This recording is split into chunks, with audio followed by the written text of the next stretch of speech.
नमस्ते दोस्तों, हिमाचल जुर्म फाइल्स में आपका स्वागत है। आज की कहानी है राजस्थान से, जहां एक हत्या ने सबको चौंका दिया था। क्या एक साधु की मौत का जिम्मेदार उसका ही साथी था? क्या राम कथा और शाखा जैसे धार्मिक आयोजन किसी की हत्या की वजह बन सकते हैं? क्यों हत्या के बाद एक चाकू जानबूझकर मृतक के उल्टे हाथ में रखा गया था? और क्या घायल व्यक्ति सच में मासूम था या उसने खुद को निर्दोष साबित करने के लिए अपने ही शरीर को जख्मी किया था? ये कहानी है सिरोही, राजस्थान की, जहां एक संघ कार्यालय में हुई एक सनसनीखेज हत्या ने पूरे शहर को हिलाकर रख दिया था। यह 11 नवंबर 2018 की रात थी, जब सिरोही के कोतवाली थाना क्षेत्र की पुलिस को एक चौंकाने वाली खबर मिली। कोतवाली थाना क्षेत्र, सिरोही। पुलिस को सूचना मिली कि शांतिनगर स्थित संघ कार्यालय में एक साधु पर जानलेवा हमला हुआ है। वहीं एक अन्य व्यक्ति भी बुरी तरह घायल है। तत्कालीन थाना अधिकारी रामप्रताप सिंह सहित पुलिस टीम मौके पर पहुंची। थानाधिकारी ने देखा कि कमरे में बनियान लुंगी पहने एक साधु का खून से लथपथ शव पड़ा था। पूरे शरीर पर धारदार हथियारों के दर्जनों गहरे घाव थे। दीवार, फर्श, दरी, सभी जगह खून फैला था। कमरे में सारा सामान बिखरा हुआ था। ये देखकर पता चल रहा था कि मरने से पहले साधु ने खुद को बचाने के लिए अच्छा खासा संघर्ष किया था। पुलिस ने आसपास जमा लोगों से पूछा तो पता चला कि साधु का नाम अवधेशानंद है। अवधेशानंद के सिर, चेहरे, गर्दन, कान, हाथ, सीने सहित कई अंगों पर 30 से 40 गहरे घाव थे। वहीं उनके बाएं हाथ में एक छोटा धारदार चाकू रखा हुआ है। चाकू खून से सना हुआ था। नजदीक ही एक खून से सना बांस भी पड़ा था। एफएसएल टीम को भी बुला लिया गया। इस बीच दूसरे घायल व्यक्ति को एम्बुलेंस के जरिए पहले सिरोही और फिर उदयपुर रेफर किया गया। वह बयान देने की स्थिति में नहीं था। पुलिस को लोगों ने घायल व्यक्ति का नाम उत्तमगिरी बताया था। अवधेशानंद के शरीर के हर हिस्से में घाव थे।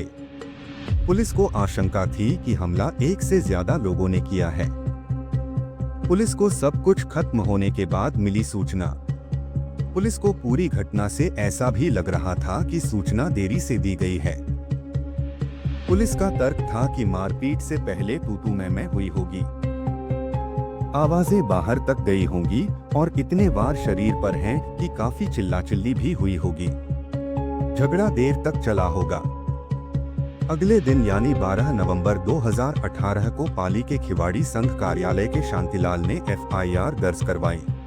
पूरे शहर में संघ कार्यालय में हुई इस घटना की सूचना फैल चुकी थी। पुलिस ने तहकीकात शुरू की।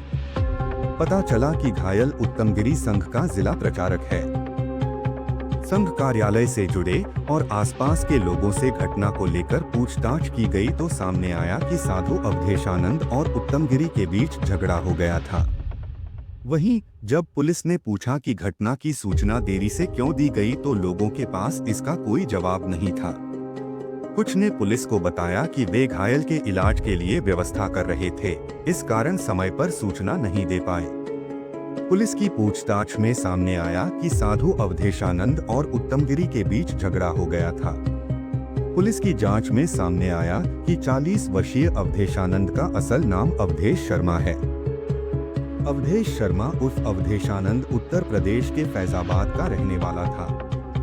घायल जिला प्रचारक उत्तमगिरी बाड़मेर के रामसर का रहने वाला है। उसकी भी उम्र करीब 40 वर्ष है। शुरुआती जांच में पुलिस को मामला आपसी रंजिश के चलते झगड़े का लग रहा था। पुलिस की जांच में सामने आया कि साधु का चरित्र साफ सुथरा था। किसी तरह का नशा भी नहीं करता था। पुलिस का यह शक था कि उत्तमगिरी ने ही धारदार हथियारों से हमला कर अवधेशानंद की हत्या की है। लेकिन बड़ा सवाल था कि हत्या में सिर्फ उत्तमगिरी ही था या अन्य लोग भी शामिल थे। पुलिस ने इसे लेकर अपनी जांच और तेज कर दी। इधर अवधेशानंद पर हमला करने और उनकी हत्या करने को लेकर उत्तमगिरी खुद को निर्दोष बता रहा था। उसका कहना था कि उसे झूठा फंसाया जा रहा है। उसने कोई अपराध नहीं किया है। उसका कहना था कि उसके ऊपर अवधेशानंद ने हमला किया था और उसने केवल खुद का बचाव किया। इस झगड़े के दौरान मौके पर और भी लोग थे जो मारपीट में शामिल हो गए थे। पुलिस को उत्तम गिरी पर शक था, जबकि वह खुद को निर्दोष बता रहा था। पोस्टमार्टम रिपोर्ट में आए 35 घाव, गर्दन की नलियां कटी। पुलिस ने अवधेशानंद के करीबी अशोक से पूछताछ की। उसने पुलिस को बताया कि घटना से एक दिन पहले वह अवधेशानंद से मिला था। अवधेशानंद ने इस मुलाकात के दौरान कहा कि संघ के जिला प्रचारण उत्तम गिरी से उसका मनमुटाव चल रहा है। अवधेशानंद ने कहा कि उत्तम गिरी उससे चिढ़ता है। यह भी कहा कि चिंता की कोई बात नहीं है, मनमुटाव चलता रहता है, सब ठीक हो जाएगा। अशोक ने कहा, लेकिन अवधेशानंद ने उसे यह नहीं बताया कि आखिर किस बात या मुद्दे को लेकर दोनों के बीच विवाद चल रहा था। इस बीच पुलिस को मृतक अवधेशानंद की पोस्टमार्टम रिपोर्ट भी मिल गई। पोस्टमार्टम रिपोर्ट में साफ था कि मृतक के सिर, चेहरे, गर्दन, बाहों से लेकर जांघों तक पर चाकुओं से वार किए गए थे। सिर पर भी बड़ा फ्रैक्चर था। शरीर पर 35 गहरी व कम गहरी चोटें पाई गईं। पोस्टमार्टम रिपोर्ट में सिर के फ्रैक्चर और गर्दन पर धारदार व गहरे वार के कारण नलियों का क्षतिग्रस्त कट हो जाना मौत का कारण माना गया। लोगों से पूछताछ और तथ्यों के आधार पर पुलिस ने एक थ्योरी बनाई कि शायद उत्तम गिरी ने ही 11 नवंबर 2018 को रात 8 बजे संघ कार्यालय में अवधेशानंद गिरी को बुलाया था। जब अवधेशानंद गिरी ऑफिस पहुंचा होगा तो चाकू से उस पर इतने गहरे वार किए गए जिससे उसकी मौत हो गई। पुलिस ने उत्तम गिरी को 18 नवंबर 2018 को गिरफ्तार कर लिया। 11 नवंबर 2018 को घटना वाली रात मर्डर की सूचना पर पुलिस सिरोही में संघ कार्यालय में पहुंची। मृतक साधु अवधेशानंद के हाथों में मिले छोटे चाकू ने साजिश का पर्दाफाश कर दिया। अब पुलिस को इन सवालों के जवाब ढूंढने थे। मृतक अवधेशानंद और आरोपी उत्तम गिरी के बीच आखिर किस बात की रंजिश थी? क्या ये रंजिश इतनी गहरी थी कि वे एक दूसरे की हत्या कर दें? यह भी पता करना था कि अकेले उत्तम गिरी ने अवधेशानंद के शरीर पर इतनी चोटें पहुंचाई या और लोग भी शामिल थे। और हाथ में चाकू मिलना क्या सामान्य बात थी?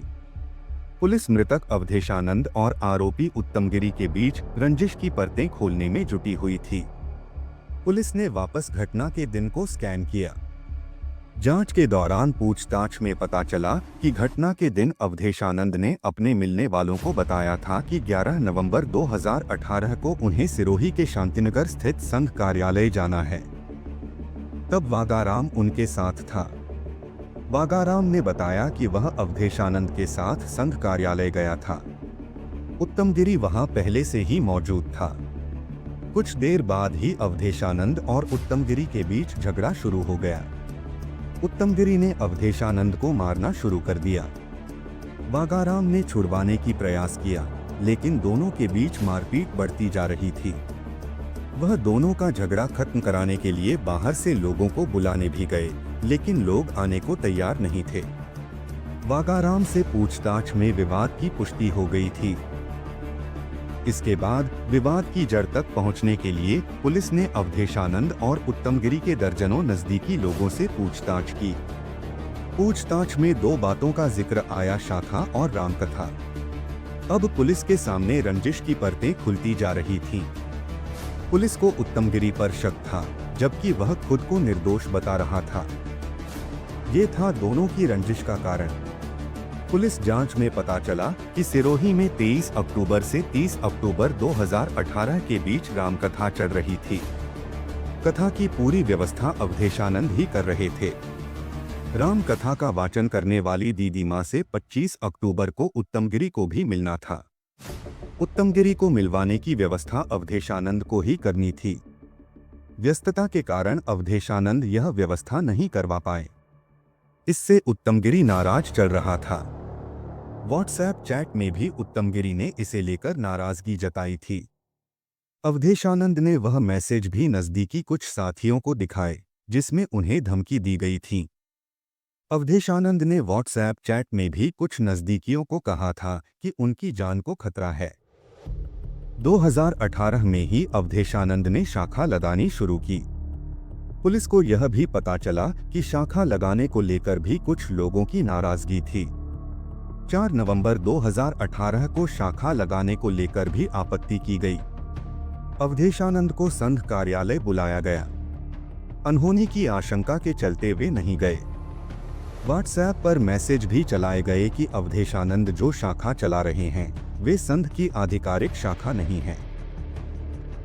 पुलिस की पूछताछ में सामने आया कि साधु अवधेशानंद और उत्तमगिरी के बीच झगड़ा हो गया था। दोनों के बीच विवाद के 2 कारण थे। Image AI generated Dainik Bhaskar. Police की पूछताछ में सामने आया कि साधु अवधेशानंद और उत्तमगिरी के बीच झगड़ा हो गया था। दोनों के बीच विवाद के 2 कारण थे। Image AI generated. बाएं हाथ में रखे चाकू ने भी खोल दी पोल। अवधेशानंद के चचेरे भाई सर्वेश शर्मा ने पुलिस को बताया कि उत्तमगिरी के बुलाने पर संघ कार्यालय में वागाराम ही मोटरसाइकिल पर अवधेशानंद को लाया था। मारपीट से घबराकर वागाराम मौके से भाग गया। सर्वेश ने पुलिस को एक अहम जानकारी दी कि अवधेशानंद खाना खाने से लेकर लिखने तक सभी काम दाहिने हाथ से ही करते थे। वहीं फोटो में अवधेशानंद के शव के बाएं हाथ में चाकू रखा दिखाई दे रहा था। पुलिस ने कई पुराने फोटो देखे। उन फोटो से तय हो गया कि अवधेशानंद राइट हैंड ही इस्तेमाल करते थे। मतलब साफ था कि अवधेशानंद की हत्या के बाद जानबूझकर चाकू को उनके हाथ में रखा गया, जिससे पुलिस जांच को गुमराह किया जा सके। 11 नवंबर 2018 को घटना वाली रात मर्डर की सूचना पर पुलिस सिरोही में संघ कार्यालय में पहुंची। झगड़े के दौरान बाहर से संघ कार्यालय में कोई नहीं आया। आरोपी उत्तमगिरी ने कहा था कि उसने अवधेशानंद के साथ मारपीट नहीं की। घटना के समय बाहर से लोग आए थे जिन्होंने मृतक के साथ मारपीट की थी। आरोपी ने कहा था कि 4 से 5 लोगों ने मिलकर मेरे और अवधेशानंद के साथ मारपीट की थी। इसी मारपीट में वह घायल हो गया और अवधेशानंद की मौत हो गई। पुलिस की तफ्तीश और पड़ोसियों से पूछताछ में आरोपी उत्तमगिरी की यह बात गलत साबित हुई कि संघ कार्यालय में अवधेशानंद को मारने के लिए कोई बाहर से लोग आए थे। उत्तमगिरी के शरीर पर घावों को लेकर भी डॉक्टरों की रिपोर्ट ने पुलिस को चौंका दिया। रिपोर्ट के अनुसार शरीर पर कुछ घाव ऐसे थे जिन्हें देखकर लग रहा था कि झगड़े के दौरान लगे हों। वहीं कुछ घाव देखकर पता चल रहा था कि ये घाव खुद आरोपी पर अपने शरीर पर बना सकता है। पुलिस ने माना कि आरोपी ने खुद शरीर पर घाव बनाए ताकि पुलिस को गुमराह किया जा सके। अवधेशानंद की हत्या की रात पूरे सिरोही में सनसनी फैल गई थी। अवधेशानंद की हत्या के बाद लोगों में नाराजगी भी थी। कोर्ट ने आरोपी को सुनाई उम्र कैद। हाल ही जून में कोर्ट ने इस मामले में उत्तमगिरी को उम्र कैद सुनाई। कोर्ट ने माना कि घटनास्थल पर मौजूद परिस्थितियों से निष्कर्ष निकलता है कि अभियुक्त उत्तमगिरी ने ही अवधेशानंद की हत्या की है। संघ कार्यालय में घटना के दौरान बाहर से कोई नहीं आया जो दोनों के आपसी झगड़े में शामिल हुआ हो। अभियुक्त उत्तमगिरी और मृतक अवधेशानंद की घटना से पहले फोन पर बातचीत हुई। उत्तमगिरी और अवधेशानंद के बीच संघ की शाखा लगाने, रामकथा चलने के समय आपसी विवाद होना प्रमाणित होता है। अभियुक्त ने निर्मम हत्या की है और नरमी का रुख नहीं अपनाया जा सकता।